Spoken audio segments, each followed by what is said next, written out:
Halo, assalamualaikum warahmatullahi wabarakatuh. Salam rahayu, rahayu, rahayu. Jumpa lagi dengan saya di channel Nyong Adi Seluler Tutorial. Di kesempatan kali ini saya akan kasih tutorial dan tips cara memperbaiki atau mengganti touchscreen Xiaomi 4X dengan kondisi. Kita akan coba cek terlebih dahulu. Oke, untuk saya sentuh membuka kunci atau membuka pola itu bisa digunakan dengan normal teman-teman. Namun untuk di bagian keyboard atau saat kita mengetik huruf di bagian keyboard itu ada sebagian huruf yang tidak bisa disentuh. Coba perhatikan di bagian paling samping atau di paling pojok teman-teman, ada bagian yang tidak bisa saya sentuh, terutama di bagian huruf H dan P, dan juga intinya di bagian paling samping ya teman-teman. Coba saya perdekat, untuk saya ketikkan huruf H itu tidak bisa. Jadi untuk di bagian huruf H itu tidak bisa disentuh, dan juga untuk di bagian huruf P itu juga tidak bisa disentuh. Jadi untuk di bagian paling samping atau di bagian layar touchscreen paling samping itu tidak bisa disentuh dengan normal. Sedangkan untuk di bagian tengah itu bisa berfungsi dengan normal sekali. Untuk saya geserkan memindahkan aplikasi ke sebelah itu tidak bisa digeserkan teman-teman. Jadi terlihat jelas untuk di bagian touchscreen Xiaomi 4X ini, di bagian layar sentuh di bagian paling samping tidak bisa disentuh atau tidak bisa berfungsi. Langsung saja kita bongkar dan saya akan kasih tips tutorialnya bagaimana cara mengganti touchscreen Xiaomi 4X dengan cara manual. Terutama untuk pembongkaran ini harus ekstra hati-hati karena di bagian fleksibel sidik jari untuk membongkarnya harus ekstra hati-hati agar tidak putus atau tidak robek. Untuk di bagian handphone ini masih segel, jadi segelnya saya coba untuk simpan dan tidak merusak segelnya. Kita bongkar untuk handphonenya, yaitu membuka di bagian fleksibel LCD, fleksibel baterai, dan juga fleksibel mainboard, dan juga fleksibel touchscreen-nya. Oke, kita angkat mesinnya dan kita lepas di bagian soket fleksibel touchscreen. Jadi untuk fleksibel touchscreen, kenapa saya robek atau saya putuskan? Sengaja untuk mempermudah membongkar LCD dari framenya.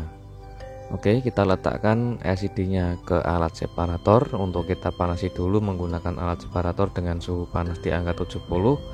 Dan setelah itu kita lepas dulu di bagian baterai dengan ekstra hati-hati. Gunakanlah benda tumpul, jangan yang tajam dan juga jangan yang lancip teman-teman. Oke, setelah kita lepas baterainya, kita siapkan untuk mika tipis dan lentur, yaitu berfungsi untuk membongkar LCD dari frame. Kita masukkan mikanya dengan ekstra hati-hati, jangan terlalu dalam, dan kita cari celah seperti ini untuk memasukkan mika ke bagian belakang LCD atau di bagian bawah LCD. Oke, jika sudah kita letakkan mikanya ke bawah LCD, kita gesekkan dengan ekstra hati-hati dan jangan terlalu dalam karena di bagian ini ada fleksibel LCD.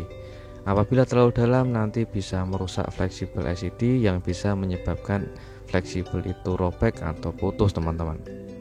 Jadi alangkah baiknya dengan ekstra hati-hati untuk membongkar LCD dari frame. Apabila salah sedikit saja LCD bisa rusak ataupun bisa cacat seperti bergaris ataupun pecah dan juga bisa keluar tompel. Oke, untuk LCD sudah kita lepas dari frame. Jangan senang dulu, kita akan lanjut untuk proses yaitu memisahkan LCD dari touchscreen-nya. Oke, kita panasi lagi menggunakan alat separator yaitu dalam proses memisahkan LCD dari touchscreen-nya. Kita gunakan untuk kawat atau benang khusus pemisah LCD dari touchscreen-nya. Kalau kawatnya saya gunakan dengan ukuran kawat 0,08 mili. Oke, setelah kita siapkan untuk kawatnya, kita gesekkan dengan hati-hati. Kita masukkan benang atau kawatnya, ditekan ke bawah sambil digesekkan ya teman-teman. Oke, setelah kita pisahkan untuk LCD dari touchscreen-nya, kita bersihkan dulu untuk sisa-sisa lem yang masih menempel di bagian LCD. Apabila masih kesulitan, kita letakkan LCD di atas alat separator sambil kita kasih tatakan menggunakan kaca touchscreen bekas yang sudah kita pisah teman-teman. Karena kondisi alat separator itu masih mumpung hangat, jadi untuk mempermudah yaitu membersihkan sisa lemnya. Oke, masih ada sisa lem sedikit-sedikit di bagian LCD. Kita bersihkan dulu untuk di bagian frame karena masih ada sisa lem yang menempel di bagian frame. Oke, sudah kita bersihkan untuk sisa lem yang ada di frame. Selanjutnya kita tes dulu untuk di bagian LCD dan juga sekalian kita tes yaitu touchscreen yang baru yang sudah kita siapkan. Oke, di tahap ini jangan senang dulu karena sudah kita bongkar LCD dari frame dan juga sudah kita pisahkan LCD dari touchscreen-nya.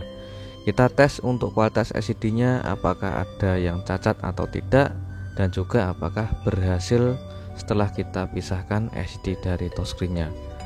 Oke, kita tunggu loadingnya sebentar. Oke, untuk infonya sudah bisa menyala dan kita cek untuk tampilan LCD apakah ada tompelnya, bergaris ataupun ada yang cacat lainnya. Oke, dan ini adalah kualitas LCD-nya. LCD ini masih original ya teman-teman, belum pernah diganti, dan alhamdulillah untuk memisahkan LCD dari frame dan juga memisahkan LCD dari touchscreen-nya sudah berhasil tanpa ada yang cacat. Dan sekarang kita tes untuk touchscreen-nya yang baru yang kita siapkan ini. Sebelum kita pasang, kita tes uji coba terlebih dahulu apakah touchscreen bisa benar-benar berfungsi dengan normal dan layak dipakai atau tidak teman-teman. Oke, untuk touchscreen-nya ini sengaja saya coba untuk geserkan ke semua area layar touchscreen. Oke, kita tes dulu untuk touchscreen-nya. Alhamdulillah bisa berfungsi dengan normal ya teman-teman. Jadi untuk touchscreen yang baru yang kita siapkan positif, wajib kita akan memasangnya atau kita proses penggantian touchscreen-nya. Sebelum kita pasang untuk touchscreen-nya, kita bersihkan dulu sisa lem yang ada di bagian LCD karena masih ada sisa lem. Saya membersihkan yaitu menggunakan cairan pertamax sama tisu kering biasa.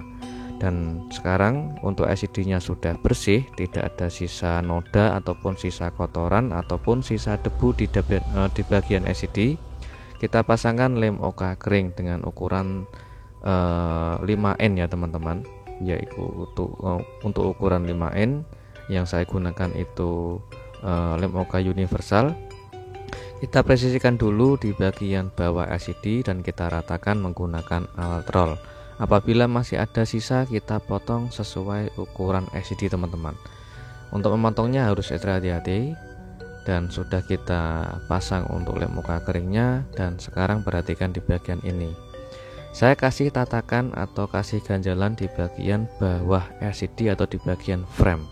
Hanya berfungsi untuk memancing pemasangan touchscreen teman-teman. Kita bersihkan dulu untuk segel-nya dan kita akan coba untuk proses yaitu pemasangan touchscreen.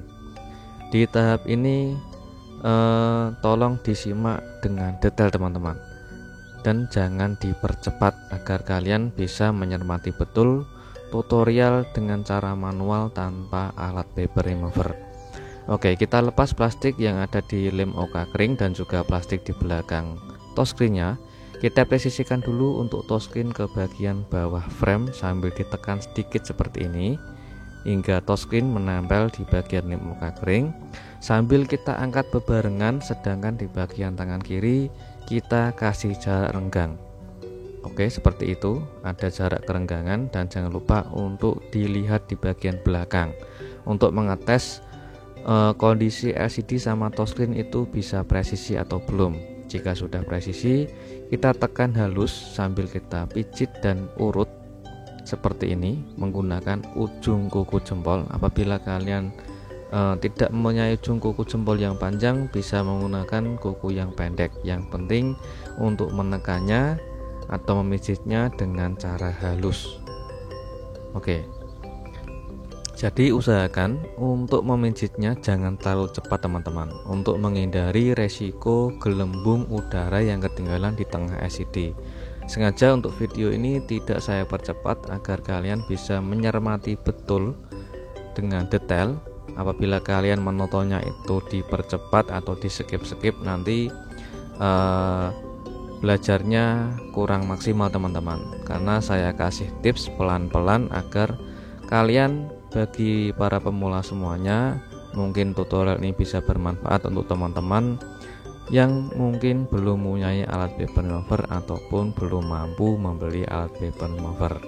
Jadi saya kasih tips dan trik karena tuntutan pelanggan untuk penggantian touchscreen-nya saja tanpa harus kita mengganti LCD satu set. Jadi untuk memperingan ongkos servis dan juga memperingan modal apabila kalian belum sempat atau belum mampu membeli alat paper remover, saya kasih tips untuk tutorial dengan cara manual tanpa menggunakan alat yang mahal.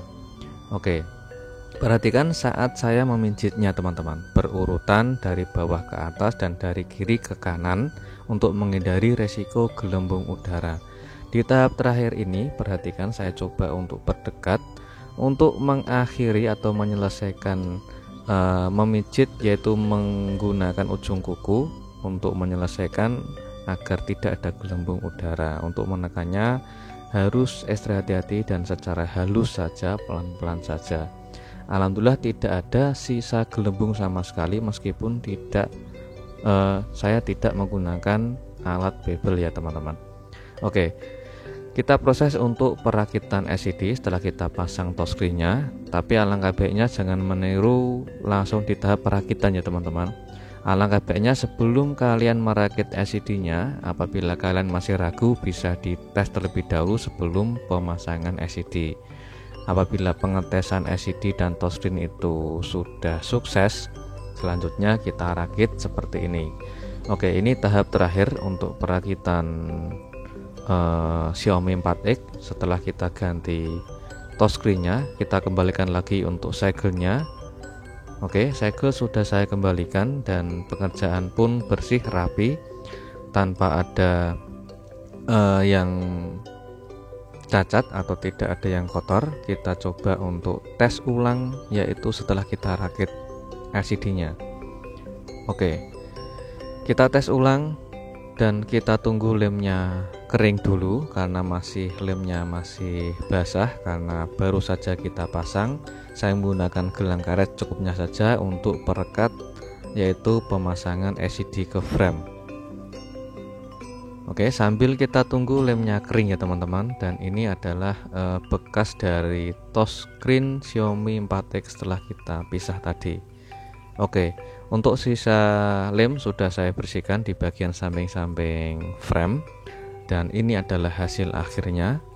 Tidak ada sisa gelembung sama sekali, meskipun saya pemasangannya dengan cara manual teman-teman.